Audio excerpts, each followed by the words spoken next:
क्या आप घर पे थेरेपी करवाने के लिए मोटिवेटेड नहीं हैं? बच्चे से ज्यादा पेरेंट्स को मोटिवेटेड रहना पड़ता है। तो आज मैं लाई हूँ कंसिस्टेंट रहने के कुछ सीक्रेट्स। हेलो नमस्ते, मैं डॉक्टर अनामिका हुई, audiologist and speech language pathologist हूँ और मुझे इस प्रोफेशन में 18 ईयर से भी ज्यादा एक्सपीरियंस है। सबसे पहले जो आपको करना है, एक रूटीन बनाइए, आपका भी और बच्चे का भी, जिससे आपको पता चले कि कब आप बच्चे को एक्टिविटीज करवा सकते हैं। ये इसलिए भी इम्पोर्टेंट है कि बच्चे को भी पता होनी चाहिए कि कब क्या एक्टिविटी करनी है या कब क्या काम करना है। ये दोनों के लिए ही इम्पोर्टेंट है, जो बच्चे स्कूल जाते हैं, जो बच्चे नहीं जाते हैं। जो बच्चे स्कूल जाते हैं उनका भी रूटीन बनाइए, जो बच्चे नहीं जाते हैं उनका भी रूटीन बनाइए।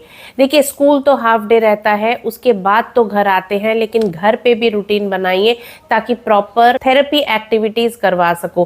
पेरेंट्स स्कूल का काम तो करवा देते हैं, लेकिन थेरेपी एक्टिविटीज कहीं ना कहीं गैप हो जाती है, और जिसके लिए मैं ये वीडियो बना रही हूँ। देखिए, जो बच्चे स्कूल भी नहीं जाते हैं, पूरा घर सर पे उठा के रखते हैं, क्योंकि उनको पता ही नहीं है कि कब क्या करना है। उनको कोई एक्टिविटी नहीं दे रहे हैं, उनको किसी काम में इन्वॉल्व भी नहीं किया जा रहा है।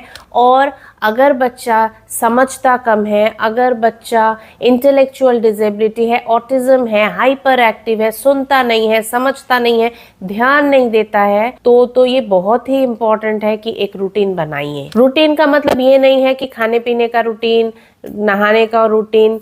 रूटीन का मतलब ये भी है कि डिसिप्लिन्ड वे में एक टाइम पे एक ही चीज़ करना है। जैसे हम लोग नहाते हैं सुबह एक ही टाइम पे, ब्रेकफास्ट भी करते हैं सुबह एक ही टाइम पे, ठीक है। उसी तरह से बच्चे को भी करवाइए और बच्चे को घर के कामों में भी इन्वॉल्व करिए रूटीन के हिसाब से। मैंने बहुत पेरेंट्स से बात की है, उनका यही बोलना है कि बच्चा तो सुनता ही नहीं है, बच्चा तो घर पे टिकता ही नहीं है, एक जगह बैठता ही नहीं है, क्या रूटीन बनाएंगे, वो तो कुछ समझता ही नहीं है। देखिए, समझता नहीं है इसीलिए बनाने की ज़रूरत है। मैं तो ये बोलूँगी, आप पहले लिखिए रूटीन को, नहीं तो आपको भी पता नहीं चलेगा कि आप कब फ्री हो। डेली का एक टू डू लिस्ट बनाइए बच्चे की एक्टिविटी का, कि आज मुझे ये टारगेट लेना है, ठीक है। अगर आपको एक वीक का टारगेट दिया जाता है तो वहीं पे टू डू लिस्ट बन जाती है कि इस वीक मुझे ये करवानी है, तो वीकली टू डू लिस्ट बन गई, ठीक है। आप अपनी भी टू डू लिस्ट बनाइए कि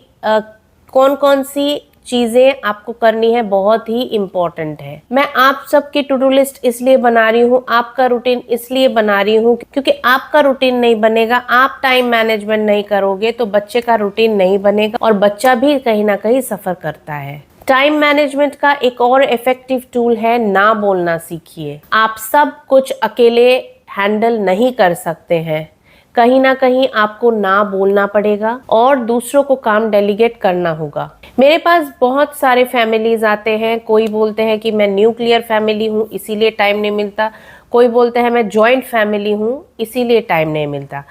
तो दोनों ही जगह टाइम की बड़ी दिक्कत है। तो यहाँ टाइप ऑफ फैमिली मैटर नहीं करती, मैटर करती है माइंडसेट। आप अकेले रहकर भी बच्चे को काम करवा सकते हो, आप सबके साथ रहकर भी काम करवा सकते हो। ये टोटली डिपेंड करता है आप किसको प्रेफरेंस देते हैं। प्रेफरेंस अगर बच्चा है तो बच्चे को टाइम दीजिए और बाकी की चीज़ें जो बहुत इंपॉर्टेंट है वही कीजिए दिन में, और बाकी की चीज़ें रख दीजिए, या तो दूसरों को दीजिए या बाद वाले दिन कीजिए। हस्बैंड्स को भी इन्वॉल्व कीजिए। अगर कोई फादर मुझे देख रहे हैं तो प्लीज़ आप लोग भी घर के काम में मदद कीजिए या थेरेपी एक्टिविटी में मदद कीजिए बच्चे की। ये मेरी रिक्वेस्ट है। आप पेरेंट्स ग्रुप बनाइए या किसी सपोर्ट ग्रुप में ज्वाइन कीजिए, जिससे आपको पता चले कि दूसरे पेरेंट्स किस तरह से करवा रहे हैं। मेरा सपोर्ट कम्युनिटी ज्वाइन करने के लिए मुझे मेल कीजिए askanamika10@gmail.com में और डिटेल्स दीजिए और व्हाट्सएप नंबर दीजिए। अच्छा, पेरेंट्स ग्रुप तो आपने ज्वाइन कर लिया। बहुत बार ऐसा भी होता है कि पेरेंट्स ग्रुप में डीमोटिवेटेड होके ग्रुप ही लीव कर देते हैं। क्यों? क्योंकि उसमें तरह तरह के डिफरेंट सिवियरिटी के बच्चे हैं। कोई बात कर सकता है, कोई दौड़ सकता है, कोई खड़ा हो सकता है, कोई चूइंग कर सकता है, ठीक है। और कई बार ऐसा भी होता है जो कि ये सारी चीज़ें नहीं कर पाते, वो भी डिमोटिवेटेड हो जाते हैं कि ये तो मेरे लिए ग्रुप ही नहीं है, ये तो दूसरा ही कोई ग्रुप है, सब अपना अपना अलग अलग शेयर कर रहे हैं। लेकिन ग्रुप से आपको इंस्पिरेशन लेनी है, मोटिवेशन लेनी है, डीमोटिवेट नहीं होना है। और कई बार दोनों सेम कंडीशन के बच्चे हैं, तो किसी बच्चे का ज़्यादा इम्प्रूवमेंट है, आपके बच्चे का कम इम्प्रूवमेंट है, तो वो भी लगता है कि अरे मेरा बच्चा तो कुछ नहीं कर पा रहा है। लेकिन आप ये देखिए कि उन्होंने ऐसा क्या किया है जिससे बच्चे की इम्प्रूवमेंट है। तो ऐसे ग्रुप में ज्वाइन कीजिए ताकि आप मोटिवेटेड रहें। इम्प्रूवमेंट के बहुत सारे फैक्टर्स होते हैं, तो कंपेयर ना करें, इंस्पिरेशन लें। अगर आपको जानना है कि इम्प्रूवमेंट के लिए क्या क्या फैक्टर्स होते हैं तो नीचे कमेंट कीजिए इम्प्रूवमेंट। चीज़ों को छोटे छोटे टास्क में डिवाइड करके बच्चे को सिखाइए।